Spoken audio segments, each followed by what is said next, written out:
We live in a time where people often talk about life lasting up to 100 years. My husband recently came home early from work, which rarely happens, tossing his shirt my way. He joked, "Hey, housekeeper, why should I earn this?" His words stung, but I was used to him treating me more like a servant than a wife. I sighed and caught the shirt, hiding my feelings.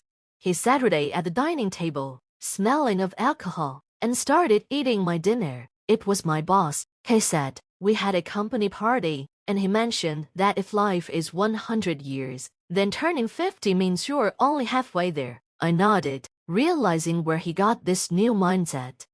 As he picked at my food, he added, "Hey, housekeeper, get me more snacks and a drink." I barely had enough for myself since our daughter Emily wasn't home that night. Still, I got up to make more food.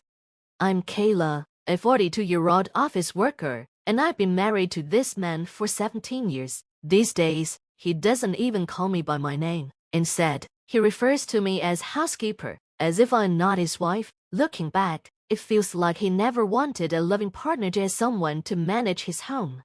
We met in a bar after I had surgery that left me unable to have children. I thought I'd live alone and focus on work, but he seemed so lively and accepting. He said he didn't mind that I couldn't have kids. I believed he loved me, but it turns out he didn't want kids anyway. He only wanted someone to cook and clean.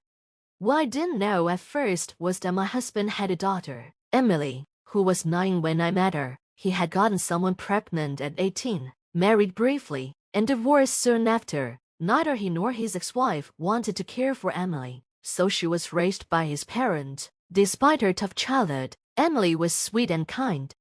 When I met her, she looked at me with big, hopeful eyes and asked, "Are you going to be my mom? Will you stay forever? Will I have a brother or sister?" Her questions broke my heart. I gently explained that I couldn't have children, but promised to take good care of her. She smiled and said, "I'm happy you'll be my mom, just for me."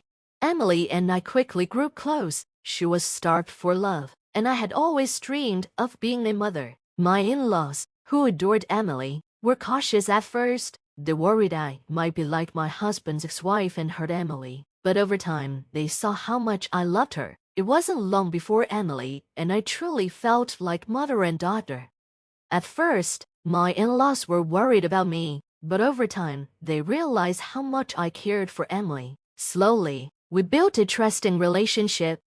Even though we were married, my husband quickly lost interest in family life. He spent most of his time drinking with friends, and as he got older and couldn't attract women as easily, he started going to hostess bars. A young and beautiful hostess is in love with me, he bragged, though it was clear he was the one obsessed with him.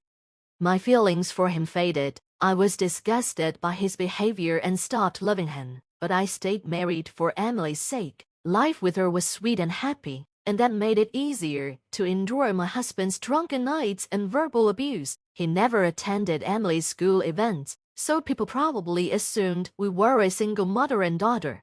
Time passed, and Emily grew up. One day, she said, "Ma'am, there's someone I want you to meet." At 26, she had a boyfriend, but now she wanted to introduce him formally. It was an unforgettable moment. I told her, "Congratulations, I can't believe you've grown up so much." Emily, who once seemed so anxious, now smiled confidently. We had truly become like a real mother and daughter. Emily's boyfriend, Harley, turned out to be a wonderful person. "Harley's a great guy. You chose well," I told her, but Emily's expression changed, and she said, "He's nothing like my father." "Right, ma'am, you don't have to stay with him for me anymore. I want you to be happy. You're still young." Emily had given up on her father a long time ago and had been encouraging me to divorce him. I'd kept my job after we married and saved up money, so I was ready for divorce financially, but emotionally, I hadn't made up my mind. Then, while drinking whiskey and eating the snacks I'd made, my husband casually said, "Now that Emily's wedding is coming up, maybe it's time for us to..." "Time for what?" I asked, confused. "Time to divorce," he replied, as if it were no big deal. I was shocked. Right before our daughter's wedding, he was suggesting divorce. Don't you think it would be better if both parents were there for Emily's wedding? I asked, struggling to process his words. I asked my husband, Kayla, why would you say something like that? You're such a fool, he said casually. You and Emily aren't even blood related, so there's no need for you to attend her wedding. I was confused. Then who do you expect to go with her? Her biological mother? I don't know what her biological mom is up to these days, he replied, shrugging, but I'll go with my new girlfriend. What? I was stunned. She's a young, cute hostess named Natalie, he said proudly. Are you serious? Are you sure she's not just being nice to you because it's her job? She's different, he insisted. Sure, hostesses have their regulars, but Natalie really likes me. She always says, if only you weren't married. I'm planning to propose to her on her birthday next month.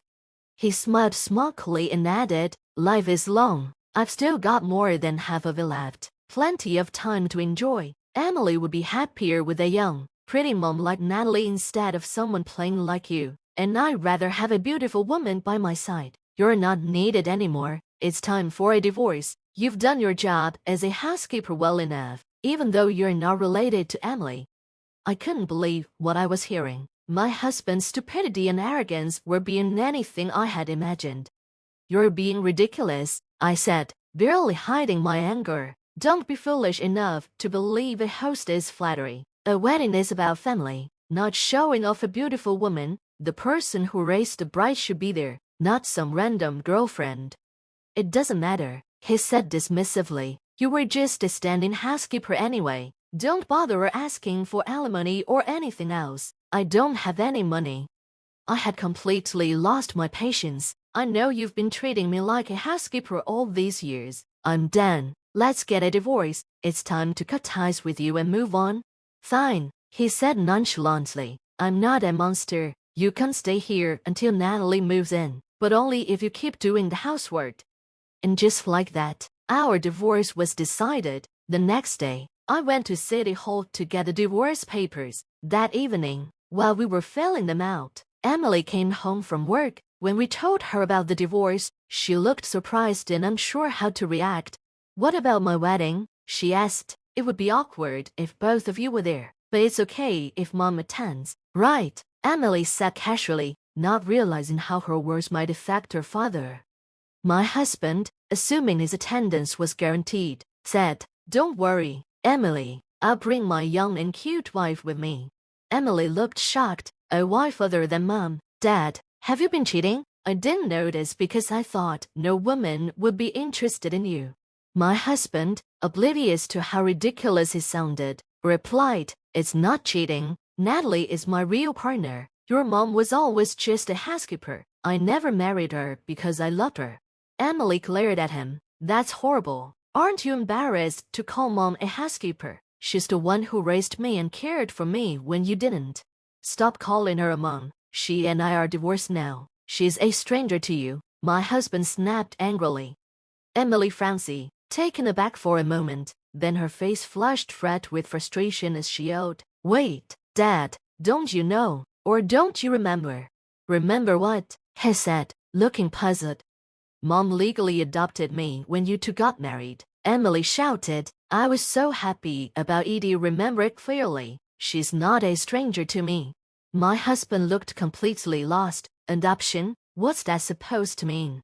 I sighed and explained. When we got married, I legally adopted Emily. Even though we aren't related by blood, the law recognizes her as my child. That doesn't change, even after a divorce. Still, he didn't seem to understand. So, that's something that automatically ends with a divorce, right? No, I said firmly. Adoption is separate from divorce. It doesn't end unless you go through a legal process to terminate it. And I have no intention of severing my parental relationship with Emily. That's right, Emily chimed in. I don't want to end my bond with Mom either. You've got to be kidding me. My husband scoffed. Just get rid of that troublesome arrangement. That's not how it works, I replied calmly. It's determined by law. Emily added, I always knew that even if you two divorced, Mom and I would still have a way to stay together. That's why I encourage her to think about her own happiness and move on. The next day, I filed the divorce papers, and it was finalized, though I was still living in the house for now. There was a lot to sort through after 17 years of life in it. When I contacted my parents and my husband's parents, they all supported the divorce. Surprisingly, my husband's parents insisted I make sure to get alimony and divide the property fairly. They even suggested selling the house to make some money, clearly fed up with their son's behavior toward Emily and me. Then, the following evening, my husband came home and said something that caught us off guard. "Hey, I've decided to remarry." "What?" Emily and I said in unison, stunned. "To who?" "That young and cute Natalie," I asked, unable to hide my disbelief. "She wasn't at the bar today," he said flatly. Emily and I exchanged confused glances. "What do you mean?" I pressed. "She quit her job and disappeared," he mumbled. It became clear as he repeated himself over and over his belief that Natalie loved him was all in his head, a product of his inflated ego. Emily was the first to burst out laughing. Dad was laughing so hard that tears ran down her face. Well, is that so?" she said, barely able to speak. I couldn't help but smile, even though I didn't know who Natalie was. Seeing my husband look so defeated felt oddly refreshing. "It's no surprise," Emily said, laughing hysterically. "A young girl was never seriously interested in a middle-aged guy like you." My husband's face turned red with anger. "Emily, how dare you say that to your father? Natalie was going to become your mother." "I already have a mother," Emily shot back, "and I don't need a father like you." I tried to hold back my laughter as Emily stood her ground, but my husband turned his misplaced anger toward me. "Kayla, this is your fault for raising her this way." "Mom's not to blame," Emily snapped. "You've never been involved in raising me at all." I smirked. "So now, when things don't go your way, it's suddenly my fault. You've spent years calling me your housekeeper. There's no way I'm remarrying someone like that." My husband looked frustrated. "But you never complained until I brought up divorce, did you?" "Oh, I have plenty of complaints," I said firmly, "but for Emily's sake, I stayed. She wanted a family with both parents. When she gave up on you, I had already gotten used to your emotional abuse, but now I know it's time to end this terrible relationship." "Then let's remarry," he insisted. "For Emily's sake, if you're not around, who's going to take care of me?" Emily rolled her eyes. "Dad, seriously, who would want to marry someone who says that?"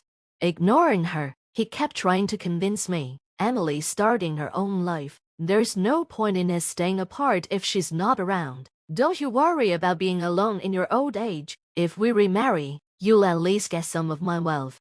I couldn't help but laugh. "Wealth? You don't have any savings, do you?" He hesitated before replying. "Even if I don't, my parents do. They have their own house, after all." I shook my head. "You're being too optimistic. Your parents plan to leave everything to Emily, not you. They've been consulting a tax attorney about it, and I helped them with it. You're not getting much. If anything." His face fell. "What? But I don't have savings." "You're right, and I don't have love for someone who treated me like a housekeeper and discarded me. Why should I stay with you?" He tried again, his tone timid. "Kayla, you used to love me. You won't abandon me, will you?" I laughed. "Why not? You threw me away first, remember?" "Oh, and your mother told me to make sure you take responsibility. I'm hiring a lawyer to demand alimony and damages. I have plenty of evidence of your emotional abuse, and with the money from selling the house, I'll be just fine." My husband went silent, looking completely defeated. Emily crossed her arms and added, "Dad, if you're going to call Mom a housekeeper, then you'd better pay her properly and divide the assets. Then, get out of our lives." At Emily's cutting words, my husband opened his mouth as if to argue but quickly closed it again, bowing his head in silence. He had lived selfishly, and now he was being rejected not only by me but also by his parents and daughter. It was a fate he fully deserved. "Look," I said, "you're starting a new chapter in your life. So, let's make this goodbye for real this time." As planned, I sold the house we had shared, divided the proceeds, received a substantial amount in alimony, and moved to a country place near my daughter's home. Emily had kindly invited me to live with her, but I didn't want to intrude on her new life as a newlywed. I also looked forward to enjoying my own peaceful and independent life, so I respectfully declined her offer. As for my ex-husband, he ended up working at a construction site somewhere. Thanks to connections from his father, I have no idea where he is now, nor do I care. At a wedding that had sparked my decision to divorce, I sat her proudly among the guests, alongside my in-laws, but without my ex-husband. During the ceremony, when Emily read a heartfelt letter aloud, she said, "Thank you for raising me like a real mom." Tears of joy streamed down my face, and my heart felt full. I was overjoyed to see my daughter begin her new life, surrounded by love and happiness. For me, too, truly happy days have finally arrived. Each day now is peaceful, fulfilling, and exactly what I've longed for.